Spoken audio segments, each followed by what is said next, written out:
الحمد لله نحمده ونستعينه ونستغفره ونؤمن به ونتوكل عليه ونعوذ بالله من شرور أنفسنا ومن سيئات أعمالنا من يهده الله فلا مضل له ومن يضلله فلا هادي له ونشهد أن لا إله إلا الله وحده لا شريك له ونشهد أن سيدنا محمدا عبده ورسوله أرسله بالهدى ودين الحق ليظهره على الدين كله وكفى بالله شهيدا فصلى الله عليه وسلم تسليما كثيرا كثيرا أما بعد فأعوذ بالله من الشيطان الرجيم بسم الله الرحمن الرحيم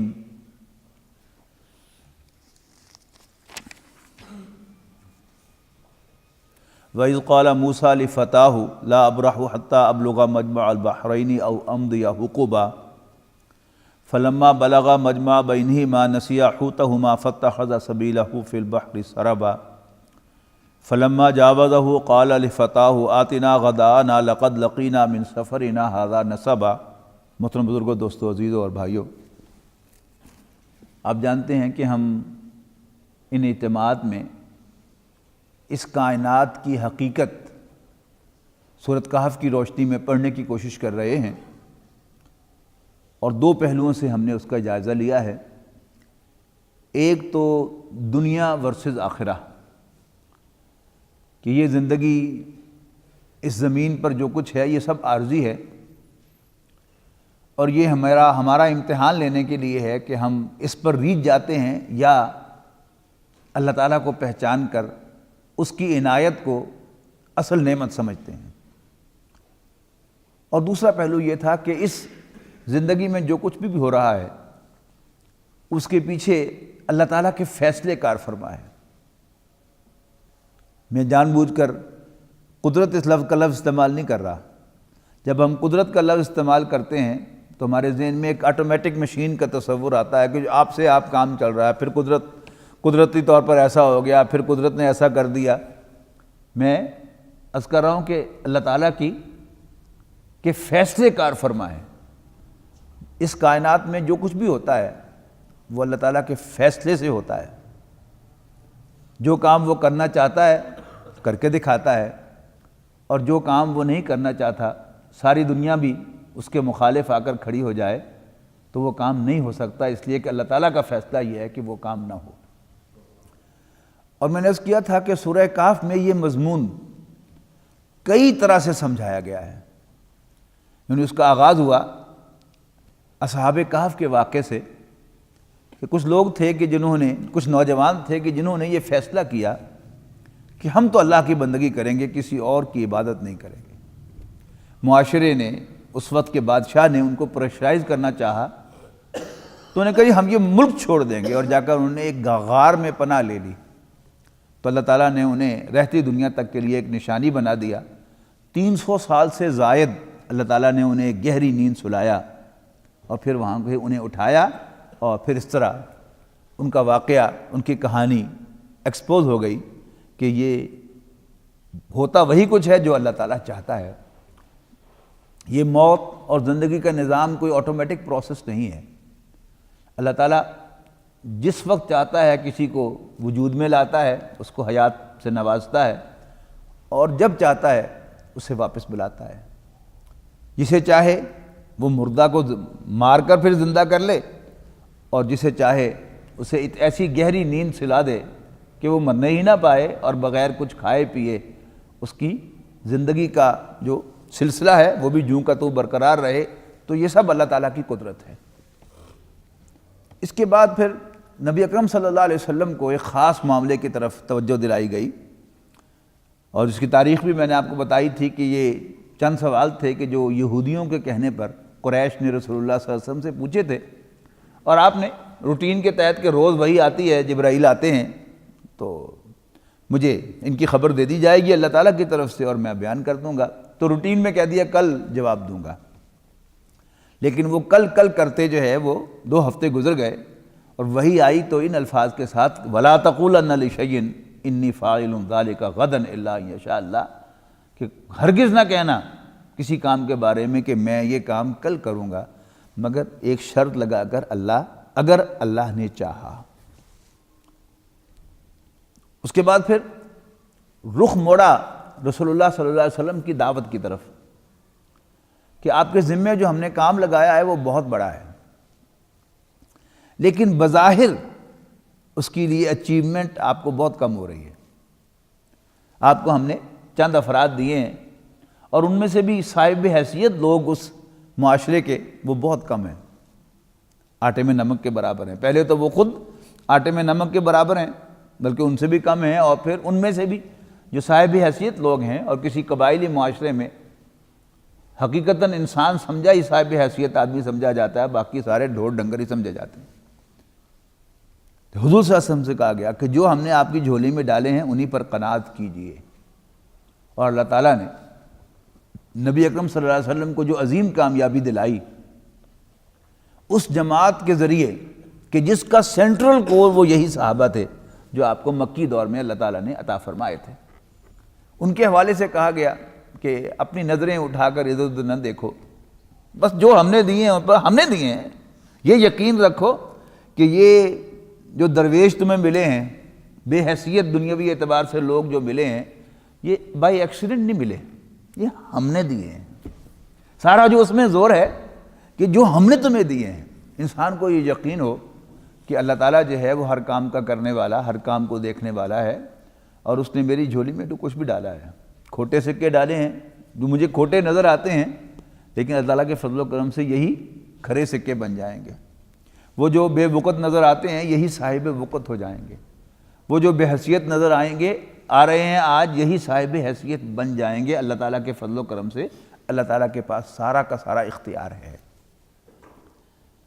اور سختی سے منع کیا گیا، سختی سے منع کیا گیا کہ ہرگز یہ نہ کہو کہ میں یہ کام کل کروں گا۔ جیسے یہ کہا تھا سختی کے ساتھ، ویسے ہی یہ کہا قل الحق من ربکم، یعنی تمہیں پریشرائز کیا جا رہا ہے کہ تم جو حق اللہ نے نازل کیا ہے اس کے علاوہ کچھ اور اس کی بجائے کہو جو ان کی پسند کا ہے۔ نو قل کہہ دو الحق من ربکم، جو تم مجھ سے میری زبان سے نکلوانا چاہتے ہو وہ حق نہیں ہے، حق وہی ہے جو اللہ تعالیٰ نے نازل فرمایا ہے۔ اب جس کا جی چاہے مان لے، جس کا جی چاہے انکار کر دے۔ یعنی یہ ساری کی ساری بات گھوم رہی ہے توکل پر، ٹھیک ہے۔ اب ہم آگے بڑھ رہے ہیں، سورہ کہف میں حضرت موسیٰ علیہ السلام کا ایک واقعہ بڑی تفصیل کے ساتھ نقل کیا گیا ہے۔ حدیث میں آتا ہے کہ نبی اکرم صلی اللہ علیہ وسلم نے فرمایا کہ حضرت موسیٰ علیہ السلام نے کسی موقع پر، ظاہر ہے اللہ کے نبی تھے، اللہ کے بڑے جلیل القدر پیغمبر تھے، اللہ تعالیٰ نے انہیں تورات عطا کی تھی، تو ظاہر ہے کہ اللہ تعالیٰ کے علم کی سب سے بڑی سورس جو تھی وہ تو حضرت موسیٰ کے پاس تھی، تو اس کی بنیاد پر کہیں ان کی زبان سے نکل گیا کہ مجھ سے بڑھ کر کون جانتا ہے۔ میں اور آپ ایسی باتیں ہزار دفعہ بھی کہتے ہیں تو اللہ تعالیٰ اس کا کوئی نوٹس نہیں لیتا، لیکن جب کوئی اللہ کا پیغمبر، اللہ کا پسندیدہ بندہ ایسی بات کہہ دے تو اللہ تعالیٰ اس کا نوٹس لیتا ہے۔ جیسے حضور صلی اللہ علیہ وسلم نے کہہ دیا کہ کل کہوں گا تو اللہ تعالیٰ نے نوٹس لیا اس کا، ایسے ہی اس صورت کے آخر میں حضرت موسیٰ علیہ السلام کا ذکر آ رہا ہے کہ انہوں نے بھی کہہ دیا کہ مجھ سے زیادہ کون جانتا ہے، حالانکہ وہ ایبسولوٹ ٹرم میں تو نہیں کہہ رہے تھے، لیکن اللہ تعالیٰ کو یہ بات بھی پسند نہیں آئی، لہٰذا حضرت موسیٰ کو ڈیمونسٹریٹ کیا اللہ تعالیٰ نے کہ تم سے زیادہ بھی میرے بندے ہیں جاننے والے۔ لہذا حکم دیا کہ اچھا جاؤ اس دریا کے کنارے چلے جاؤ، دو دریاؤں کے سنگم پر، ہوتا نا جیسے اوپر دیکھتے ہیں کہ 5 دریا آ رہے ہیں اور پھر 2 دریا جہلم اور چناب آ کر تریمو پر مل جائے، 3 منہ ہے نا، وہ 3 منہ، یعنی آگے وہ چناب رہ جاتا ہے، پیچھے سے 2 دریا آ رہے ہیں تو وہ 3 منہ ہو گیا، تریمو ہیڈ، ٹھیک ہے۔ پھر 1 دریا باقی رہ گیا، یہ 2 دریاؤں کا سنگم ہے۔ پھر چناب آگے چل رہا ہے اور پھر راوی اور ستلج جو ہیں وہ آ کر پنجنت کی جگہ پر ملتے ہیں، تو 5 جو ندیاں ہیں، 5 دریا ہیں وہ وہاں پر اکٹھے ہو رہے ہیں، تو 2 دریاؤں کے سنگم پر تمہیں ایک شخص ملے گا جسے ہم نے اپنے علم سے نوازا ہے۔ قرآن مجید کے الفاظ سے آغاز کرتا ہوں، ارشاد ہوا وَإِذْ قَالَ مُوسَىٰ لِفَتَاهُ، یاد کرو کہ جب موسیٰ نے علیہ السلام اپنے نوجوان ساتھی سے کہا، یعنی اپنے اسسٹنٹ سے، یہ حضرت یوشع ابن نون تھے رضی اللہ علیہ السلام، یہ بعد میں حضرت موسیٰ علیہ السلام کے خلیفہ بھی بنے اور اللہ تعالیٰ نے انہیں نبوت سے بھی سرفراز فرمایا۔ تو وہ اس وقت نوجوان ساتھی کی حیثیت سے، خادم کی حیثیت سے ان کے ساتھ تھے، تو ان کے ساتھ وہ چلے۔ اس قال موسیٰ لفتاہ، جب یاد کرو موسیٰ علیہ السلام اپنے نوجوان ساتھی سے کہا لا ابرح حتی ابلغ مجمع البحرین، میں نہیں رکوں گا، میں نہیں ہٹوں گا، چلتا چلا جاؤں گا یہاں تک کہ میں دو دریاؤں کے مجمع، ان کے سنگم پر پہنچ جاؤں، او امدیا حقوبا، یا پھر میں کرنوں چلا جاؤں گا، صدیوں میں چلتا رہوں گا جب تک دو دریاؤں کا سنگم نہیں آئے گا۔ فلما بلغ، جب وہ وہاں پہنچے، مجمع بینہما، دو دریاؤں کے سنگم پر، نسیا حوتہما، تو وہ اپنی مچھلی کو بھول گئے۔ یعنی اللہ تعالیٰ نے ایک اور نشانی بھی دی تھی اس جگہ کی جہاں حضرت خضر حضرت موسیٰ سے ملنے والے تھے۔ ایک تو وہ دریاؤں کا سنگم ہوگا، اور دوسرا جو تلی ہوئی مچھلی تم نے اپنے ٹفن میں ڈالی ہوئی ہوگی وہ زندہ ہو کر دریا میں کود جائے گی۔ اب ظاہر وہ ٹفن جو تھا وہ حضرت یوشع ابن نون کے پاس تھا جو حضرت موسیٰ کے اسسٹنٹ تھے۔ تو فلما بلغ مجمع بینہما، تو جب وہ ان دونوں دریاؤں کے سنگم پر پہنچے، نسیا حوتہما، تو اپنی مچھلی کو بھول گئے۔ فاتخذ سبیلہ فی البحر سربا، تو اس مچھلی نے دریا کے اندر سرنگ بنا لی۔ یعنی جب کوئی پتھر پھینکتے ہیں آپ یا مچھلی ڈائیو کرتی ہے دریا کے اندر تو آپ غور سے دیکھیں تو ایسا معلوم ہوتا ہے جیسے دریا میں کوئی سرنگ بن گئی ہے جس کے اندر کوئی چیز چلی گئی۔ فلما جاوزا، جب وہ انہوں نے کراس کر لیا اس دریاؤں کے سنگم کو، قال لفتاہ آتنا غداءنا، تو حضرت موسیٰ علیہ السلام نے اپنے نوجوان ساتھی سے کہا بھائی لاؤ ہمارا کھانا، لقد لقینا من سفرنا ھذا نصبا، ہمیں اس سفر سے تھکان طاری ہو گئی ہے، تھک گئے ہیں ہم بہت زیادہ، لاؤ بھائی ناشتہ لاؤ۔ یعنی صبح سویرے یوں سمجھیے کہ چل پڑے تھے اور اب مڈ ڈے ہو گیا اور اب تقاضا ہوا انہیں کھانے کا، تو کہا لاؤ بھائی ٹفن لاؤ، کھانا لاؤ ہمارا، اب کھانا کھا لیں، ہم تھک گئے ہیں۔ قال، اب حضرت یوشع ابن نون نے حضرت موسیٰ علیہ السلام کو جواب دیا ارأیت اذ اوینا الی الصخرۃ، سر آپ نے دیکھا نہیں تھا کہ جب ہم پتھر پر آرام، پتھر کے پاس ذرا آرام کر رہے تھے، سستا رہے تھے، فإنی نسیت الحوت، تو میری توجہ مچھلی سے ہٹ گئی تھی۔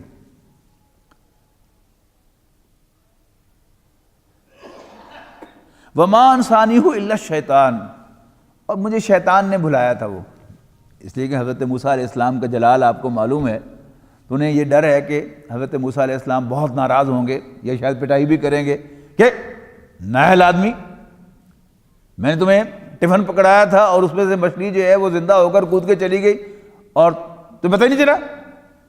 لہذا انہیں پہلے ہی تمہید باندھ دی وما انسانیہ الا الشیطان، کہ مجھے کسی نے نہیں بھلایا سوائے شیطان کے، ان اذکرہ ہو کہ میں اس کو یاد رکھتا۔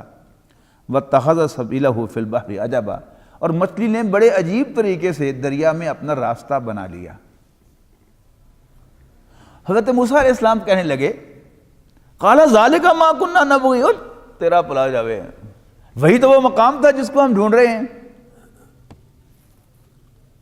فرتد علی آثارہما قصصا، تو پھر وہ الٹے پاؤں اپنے پیروں کے نشان دیکھتے ہوئے آئے۔ یعنی جس جگہ انہوں نے آرام کیا تھا وہی دریاؤں کا سنگم تھا۔ اور یہ ذہن میں رکھیے گا اگر ایسے دو دریا چل رہے ہوں اور یہاں آ کے وہ ایک بننے والے ہوں، تو اگر تو آپ دریا کے اس کنارے پہ چل رہے ہوں گے تو ظاہر ہے آگے سے وہ ڈیڈ اینڈ آئے گا تو آپ کو پتہ چل جائے گا کہ اب ایک دریا ادھر سے آ رہا ہے، یہ سنگم آ گیا۔ لیکن اگر آپ دریا کے اس کنارے پر چل رہے ہوں تو یو ہارڈلی نو کہ سنگم کب آیا، ٹھیک ہے؟ لہذا وہ یہاں سے آگے گزر گئے، لیکن اسی مقام پر ان کو تھکاوٹ طاری ہوئی تھی اور انہوں نے وہاں بیٹھ کر آرام کیا تھا۔ یہ سارا سلسلہ یہ ذہن میں رکھیے گا کہ اللہ تعالیٰ کی طرف سے، یعنی آپ کو بھوک کب لگتی ہے؟ جب اللہ تعالیٰ چاہتا ہے۔ آپ کو تھکان کب طاری ہوتی ہے؟ جب اللہ تعالیٰ چاہتا ہے۔ یعنی اگر ہم ہر اپنے کام میں اللہ تعالیٰ کے امر کی کار فرمائی کو ذہن میں رکھیں گے تو پھر انسان کی زندگی کا نقشہ ہی بدل جاتا ہے۔ یعنی وہ تمام معاملات جن کو انسان حوادث سمجھ رہا ہوتا ہے، حادثے، پھر ایسا ہو گیا، پھر ایسا ہو گیا، پھر ایسا ہو گیا، پھر وہ کہتا ہے پھر اللہ نے ایسے کر دیا، پھر اللہ تعالیٰ نے ایسے کر دیا، پھر ایسے کر دیا. صرف اپنی زندگی کی سوچ میں یہ تبدیلی لا کر دیکھیں، یعنی آپ حیران رہ جائیں گے کہ وہی زندگی جو کل تک کسی اور سوچ کے ساتھ کسی اور نقطہ نظر سے چل رہی تھی، آج وہ ایک اور نقطہ نظر سے، زندگی وہی ہے. اسی طرح شب و روز آ رہے ہیں، اسی طرح واقعات پیش آ رہے ہیں، لیکن پہلے آپ انہیں حادثہ سمجھتے ہوں گے اور آج سے آپ انہیں اللہ تعالیٰ کے فیصلے سمجھنا شروع کر دیں گے. اس سے زندگی میں انشاءاللہ ضرور آپ کے ایک انقلاب آئے گا، انشاءاللہ کر کے دیکھیے گا. تو حضرت موسیٰ علیہ السلام نے کہا وہی تو وہ جگہ تھی جس کو ہم ڈھونڈ رہے تھے، لہذا وہ الٹے پاؤں واپس آئے اپنے قدموں کے اوپر چلتے ہوئے، ان کو دیکھتے ہوئے. فَوَجَدَ عَبْدًا مِّنْ عِبَادِنَا، تو اسی مقام پر انہوں نے ہمارے بندوں میں سے، اللہ تعالیٰ کا کلام ہے نا، ہمارے بندوں میں سے ایک بندے کو پایا، آتَيْنَاهُ رَحْمَةً مِّنْ عِنْدِنَا، جس کو ہم نے اپنے پاس سے رحمت عطا کی ہے. یہ بات نوٹ کیجئے گا کہ قرآن مجید میں بے شمار قصے ہیں، لیکن چونکہ قرآن مجید قصے کہانیوں کی کتاب نہیں ہے، لہٰذا اکثر قصوں میں قرآن مجید کردار کا نام نہیں بتاتا، صرف ایک شخص کے طور پہ بتاتا ہے یا ایک عورت کے طور پہ بتاتا ہے. یعنی حضرت یوسف علیہ السلام کی کہانی، اسے احسن القصص کہا، بڑی خوبصورت کہانی ہے، لیکن اس میں جو اس کہانی کا ایک اہم کردار ہے وہ عورت عزیز مصر کی بیوی، اس کا نام نہیں لیا. اسرائیلی روایات سے ہم نے ڈھونڈ کے نکالا اس کا نام زلیخا، ورنہ قرآن مجید نے اس کا تذکرہ نہیں کیا. اسی طرح قرآن مجید نے ابو جہل کا ذکر ایک سے زائد مرتبہ کیا ہے، نام نہیں لیا. ولید بن مغیرہ کا ذکر ایک سے زائد مرتبہ ہے، نام نہیں لیا. نضر بن حارث کی دعا کا ذکر ہے سورہ انفال میں، نام نہیں لیا. ایک ہی بدبخت تھا ابو لہب، جس کو نام لے کر اللہ تعالیٰ نے اس پر پھٹکار کی ہے، تبت یدا ابی لہب وتب. تو یہاں بھی دیکھیے گا کہ اب حضرت خضر ایک مشہور نام ہے ہمارے لیے، جیسے زلیخا ایک مشہور نام ہے، قرآن مجید میں ذکر مذکور نہیں ہے. اسی طرح حضرت خضر ایک مذکور نام ہے، حدیث سے پتہ چل گیا، لیکن قرآن مجید نے اس نام کا ذکر کرنا مناسب نہیں سمجھا. عبدًا من عبادنا، ہمارے بندوں میں سے ایک بندہ. اصل کیا ہے، یعنی جو بات سمجھانی مقصود ہے وہ آ رہی ہے، وہ تو سمجھ میں آ جائے گی، آپ نام لیں یا نہ لیں. تو فوجد عبدًا من عبادنا، تو وہاں انہوں نے پایا ہمارے بندوں میں سے ایک بندے کو، آتیناہ رحمۃ من عندنا، جسے ہم نے اپنے پاس سے رحمت سے نوازا تھا، وعلمناہ من لدنا علما، اور ہم نے اسے اپنے پاس سے علم عطا کیا تھا، اپنے پاس سے علم سکھایا تھا. یعنی ایک علم ہے وحی کا علم جو اللہ تعالیٰ، وہ بھی اللہ تعالیٰ کے پاس سے آتا ہے، لیکن اس میں کیا ہے، فرشتہ سورس بنتا ہے، پھر اس میں کتاب سورس بنتی ہے. لیکن یہ علم کیا ہے، یہ ڈائریکٹ اللہ تعالیٰ اپنے بندوں میں سے جسے چاہتا ہے، جتنا چاہتا ہے، جب چاہتا ہے عطا کرتا ہے. اس کو علم لدنی کہتے ہیں. یہ اس کا تجربہ مجھے اور آپ کو بھی ہے، لیکن ہم نے اس کے نام جو ہیں مختلف رکھے ہوئے ہیں. کوئی اسے سکس سینس کہتا ہے، یعنی ایک وہ علم ہے جو ذرائع سے حاصل ہوتا ہے کہ میں نے فلاں کتاب میں پڑھا تھا، میں نے خبروں میں سنا تھا، میں نے اخبار میں پڑھا تھا، مجھے فلانے نے بتایا تھا. یہ کیا ہے، یہ فزیکل سورسز ہے ساری. لیکن ایک کو ہم سکس سینس کہتے ہیں کہ یہ جو 5 سینسز سے علم حاصل ہوتا ہے، اس کے علاوہ ایک اور سینس ہے جس سے مجھے یہ پتہ چلا ہے. تو اللہ تعالیٰ یہ علم مجھے اور آپ کو بھی عطا کرتا ہے، لیکن ہم اس کو اللہ تعالیٰ کی طرف منسوب کرنے کے بجائے اس کو ہم دوسری چیزوں کی طرف منسوب کر دیتے ہیں. یہ ہماری بدقسمتی ہے.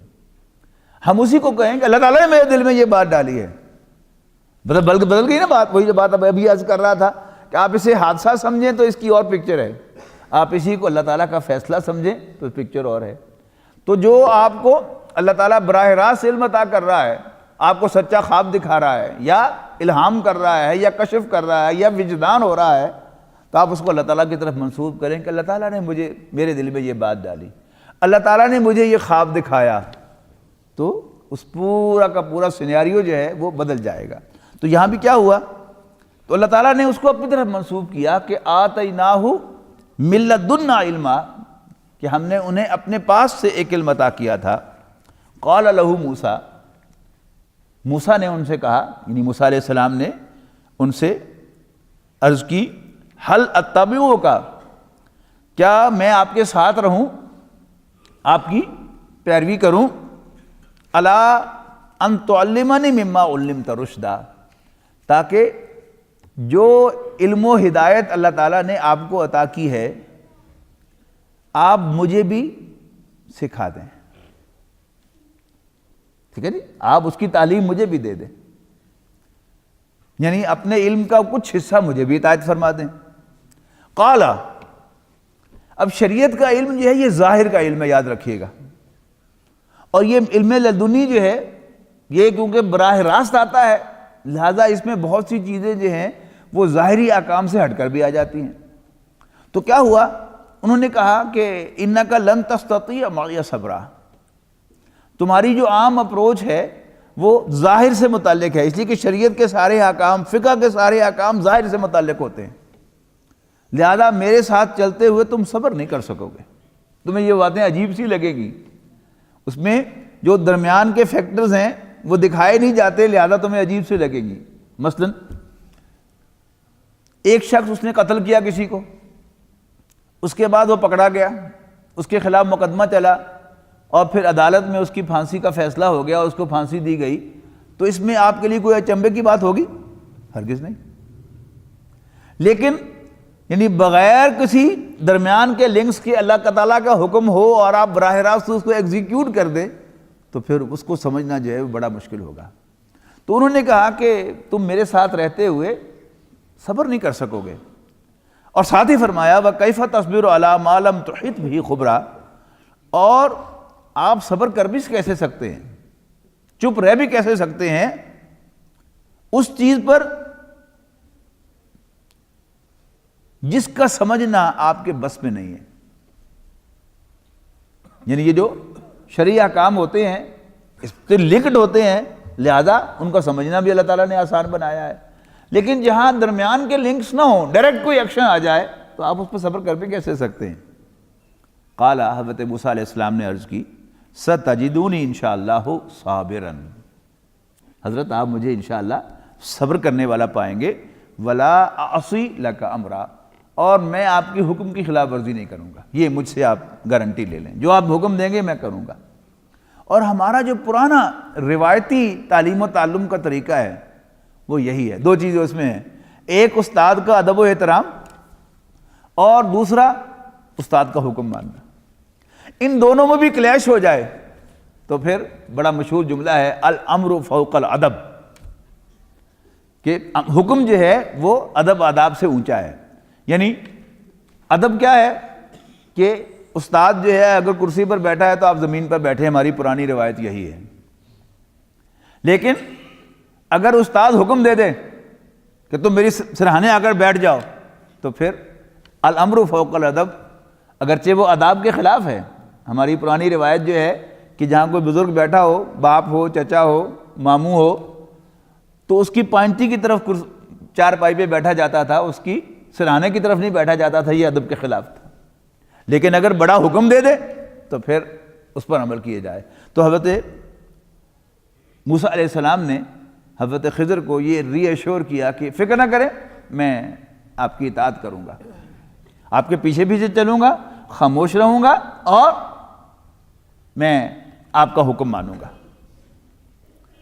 اب انہوں نے حکم دیا اپنا پہلا، قال فَإِنْ اتَّبَعْتَنِي، اچھا اگر تم نے میرے ساتھ چلنا ہے، فَلَا تَسْأَلْنِي عَنْ شَيْءٍ، تو کسی معاملے میں کسی چیز پر مجھ سے سوال نہ پوچھنا، حَتَّى أُحْدِثَ لَكَ مِنْهُ ذِكْرًا، یہاں تک کہ میں خود ہی تمہارے سامنے اس کا ذکر کر دوں کہ یہ میں نے کیوں کیا ہے. فَانْطَلَقَا، تو اب اس پر ایگریمنٹ ہو گیا. فَانْطَلَقَا، وہ دونوں چل پڑے.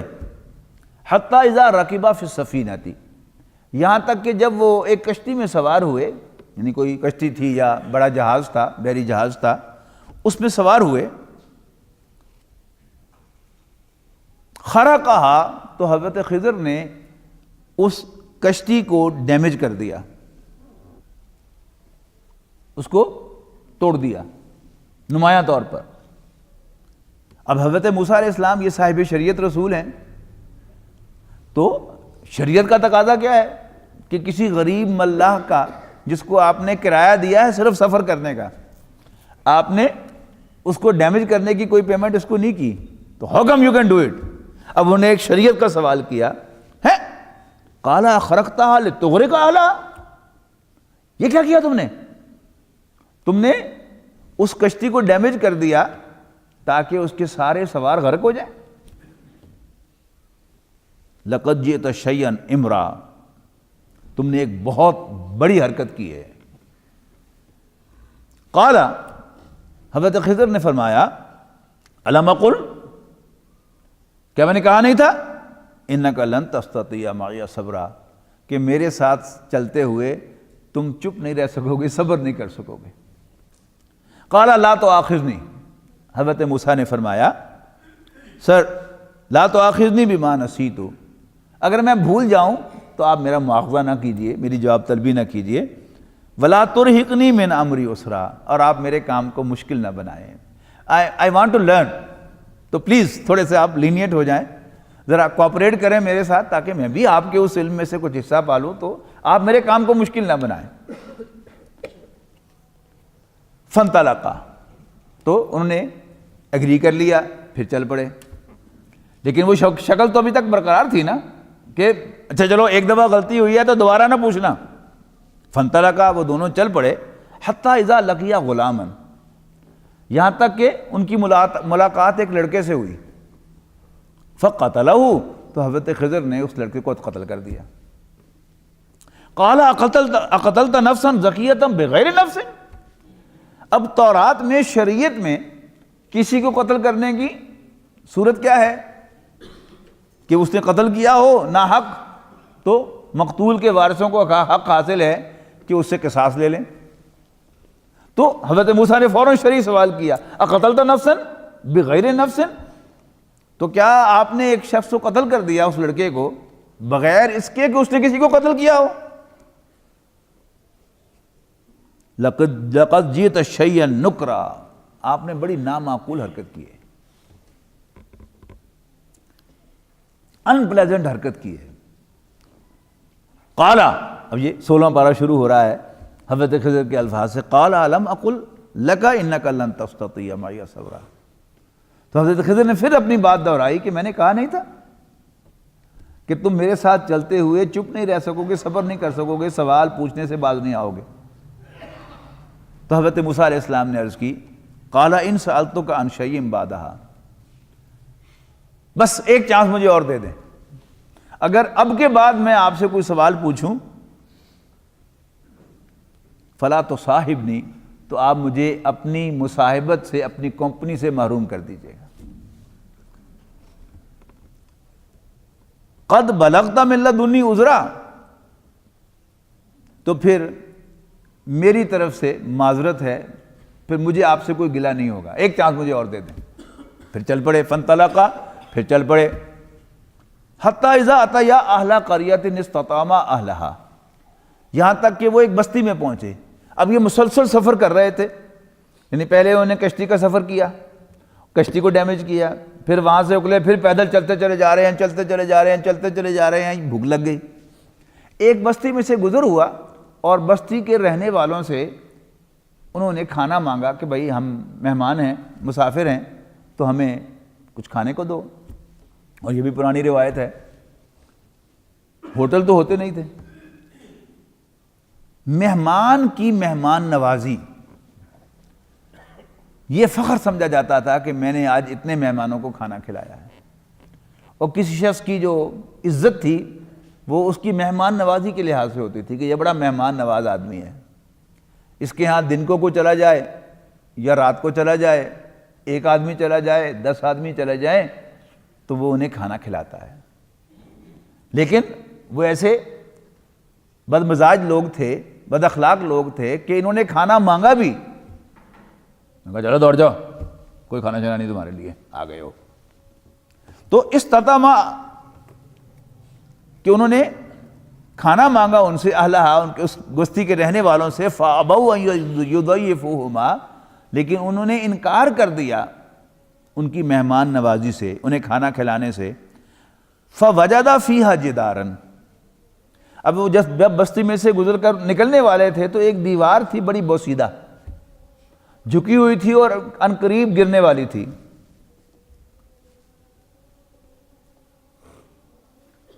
فاقامہ، تو حضرت خضر نے اس دیوار کو دھکا لگا کر دیوار سیدھی کر دی. اب حضرت موسیٰ علیہ السلام نے پھر اب سوال نہیں کیا، لیکن اس میں ایک سوالیہ انداز میں ایک کامنٹ پاس کیا. قال لو شئت لاتخذت علیہ اجرا. مانگنے پر مہمان نوازی کے طور پر تو انہوں نے ہمیں کھانا دیا نہیں تھا، تو اگر آپ کے اندر دیوار سیدھی کرنے کی طاقت تھی تو آپ ان کے ساتھ طے کرتے کہ اچھا بھائی میں یہ تمہاری دیوار سیدھی کر دیتا ہوں تو پھر کھانا دو گے. یہی پوچھ لیا حضرت موسیٰ علیہ السلام نے، لو شئت لاتخذت علیہ اجرا، اگر تم چاہتے تو ان سے اجرت طلب کر لیتے اس کی. قال ھذا فراق بینی و بینک. تو اس بزرگ نے جن کا نام حضرت خضر احادیث سے معلوم ہوا، انہوں نے کہا کہ بس یہ اب میرے اور تمہارے درمیان پوائنٹ آف ڈپارچر ہے، جدائی، ہم دونوں اکٹھے نہیں چل سکتے، اس لیے کہ تم صبر نہیں کر سکتے. اگر تم صبر کا مظاہرہ کرو تو 2 دن 4 دن ہفتہ 10 دن تم میرے ساتھ رہو گے تو یہ سارا علم جو ہے میں تمہیں منتقل کر دوں گا، لیکن تم چپ نہیں رہ سکتے، لہذا تم اس علم کے اہل نہیں ہو. اور یہی بات ہے، یعنی ہمارا سارا جو تعلیمی نظام ہے وہ کیا ہے کہ کچھ باتیں جو ہیں وہ پریپ کے لیے ریزروڈ ہیں، کچھ پہلی جماعت کے لیے، کچھ 5ویں جماعت کے لیے، کچھ 10ویں جماعت کے لیے، کچھ انٹر کے لیے، کچھ گریجویشن کے لیے، اور کچھ وہ ڈاکٹریٹ کے لیے جو ہے. مضمون وہی ہوتا ہے لیکن گریجولی وہ چیز جو ہے وہ پڑھائی جاتی ہے.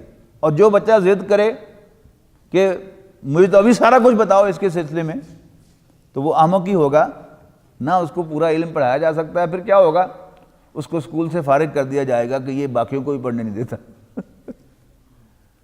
تو یہی کچھ ہوا. تو حضرت خضر نے معذرت کر لی کہ پھر sorry we can't move together, ھذا فراق بینی و بینک، یہ میرے اور تمہارے درمیان پوائنٹ آف ڈپارچر ہے. البتہ اب میں چلتے چلتے تمہیں سأنبئک بالتأویل ما لم تستطع علیہ صبرا، چلتے چلتے میں تمہیں ان تمام باتوں کی انٹرپریٹیشن بتا دیتا ہوں کہ وہ سارے کام میں نے کیوں کیے تھے. اب وقت جو ہے وہ پورا ہو چکا ہے، اگر میں اب اس کی تفصیل میں جاؤں گا تو پھر آپ کو 20 منٹ کم سے کم جو ہے جمعے میں تاخیر برداشت کرنی پڑے گی. تو چوائس بتا دیجئے، آج ہی سننا ہے یا اگلے ہفتے سننا ہے؟ بے صبری کا مظاہرہ کر دیا. اسی پر بس کرتے ہیں. یہ قصہ پڑھتے ہوئے اس کا جو اصل ایسنس ہے وہ یہی ہے کہ صبر کے ساتھ سنیں. اگلی دفعہ وقت پر تشریف لائیں تو انشاءاللہ پھر تفصیل سے اس پر گفتگو ہوگی. اقول قولی ھذا واستغفر اللہ لی ولکم ولسائر المسلمین والمسلمات. الذین آمنوا وتطمئن قلوبهم بذکر اللہ